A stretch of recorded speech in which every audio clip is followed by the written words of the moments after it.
ఆలయాన్ని TTD board వారు అధీనంలోకి తీసుకున్నారు.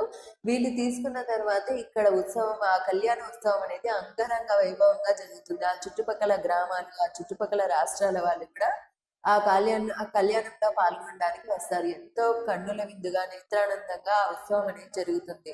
ఒక్కసారైన జీవితంలో ఒంటిమిట్ట కోదండరామస్వామి ఆలయాన్ని, సీతారాముల కళ్యాణాన్ని ఒక్కసారైనా చూడాల్సిందే. ఆ సీతారాముల కళ్యాణం కోసం ఆలయ చుట్టూ పరిసరాల్లో ఒక పెద్ద కళ్యాణ మండపం, ఎంతమంది వచ్చి భక్తులు వచ్చి కూర్చున్నా సరిపోయేంత విశాలమైన కళ్యాణ మండపం అనేది ఇప్పుడు టీటీడీ వారు అధీనంలోకి తీసుకున్నాక నిర్మించారు.